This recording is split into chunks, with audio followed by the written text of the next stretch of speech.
हाय दोस्तों।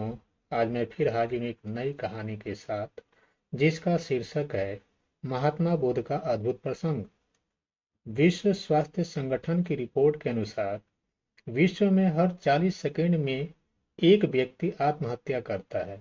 वहीं भारत में प्रत्येक 2 मिनट में एक व्यक्ति आत्महत्या कर लेता है और यह दर लगातार बढ़ रही है। ज्यादातर बीमारियों जैसे हृदय रोग आदि की मुख्य वजह डिप्रेशन ही होता है। अगर व्यक्ति मानसिक तौर पर स्वस्थ है तो वह किसी भी परिस्थिति का सामना कर सकता है।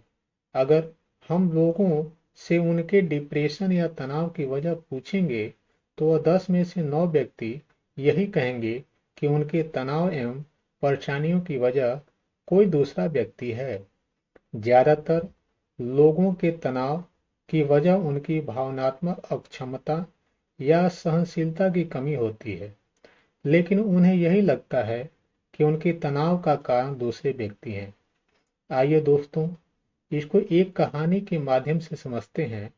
एक बार महात्मा बुद्ध किसी गांव से गुजर रहे थे। उस गांव के लोगों को बुद्ध के बारे में गलत धारणा थी, जिस कारण वे उनको अपना दुश्मन मानते थे।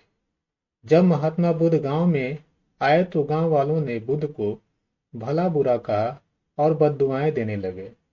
महात्मा बुद्ध गांव वालों की बातें शांति से सुनते रहे और जब गांव वाले बोलते बोलते थक गए तो बुद्ध ने कहा, अगर आप सभी की बातें समाप्त हो गई हो तो मैं प्रस्थान करूं। बुद्ध की बात सुनकर गांव वालों को आश्चर्य हुआ। उनमें से एक व्यक्ति ने कहा, हमने तुम्हारी तारीफ नहीं की है, हम तुम्हें बद्दुआएं दे रहे हैं। क्या तुम्हें कोई फर्क नहीं पड़ता? बुद्ध ने कहा, जाओ, मैं आपकी गालियां नहीं लेता। आपके द्वारा गालियां देने से क्या होता है? जब तक मैं गालियां स्वीकार नहीं करता इसका कोई परिणाम नहीं होगा। कुछ दिन पहले एक व्यक्ति ने मुझे कुछ उपहार दिया था, लेकिन मैंने उस उपहार को लेने से मना कर दिया, तो वह व्यक्ति उपहार को वापस ले गया। जब मैं लूंगा ही नहीं तो कोई मुझे कैसे दे पाएगा? बुद्ध ने बड़ी विनम्रता से पूछा, अगर मैंने उपहार नहीं लिया तो उपहार देने वाले व्यक्ति ने क्या किया होगा?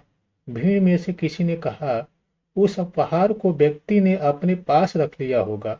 बुद्ध ने कहा, मुझे आप सब पर बड़ी दया आती है, क्योंकि मैं आपकी इन गालियों को लेने में असमर्थ हूँ और इसलिए आपकी यह गालियां आपके पास ही रह गई हैं। दोस्तों, महात्मा बुद्ध के जीवन की यह छोटी सी कहानी हमारे जीवन में एक बड़ा बदलाव ला सकती है, क्योंकि हम में से ज्यादातर लोग यही समझते हैं कि हमारे दुखों का कारण दूसरे व्यक्ति हैं। हमारी परेशानियों या दुखों की वजह कोई अन्य व्यक्ति नहीं हो सकता, और अगर हम ऐसा मानते हैं कि हमारी परेशानियों की वजह कोई अन्य व्यक्ति है तो हम अपनी स्वयं पर नियंत्रण की कमी एवं भावनात्मक अक्षमता को अनदेखा करते हैं। यह हम पर निर्भर करता है कि हम दूसरों के द्वारा प्रदान की गई नकारात्मकता को स्वीकार करते हैं या नहीं। अगर हम नकारात्मकता को स्वीकार करते हैं तो हम स्वयं के पैर पर कुल्हाड़ी मारते हैं। ये थी आज की कहानी। अगर आपको पसंद आई हो तो लाइक और सब्सक्राइब करें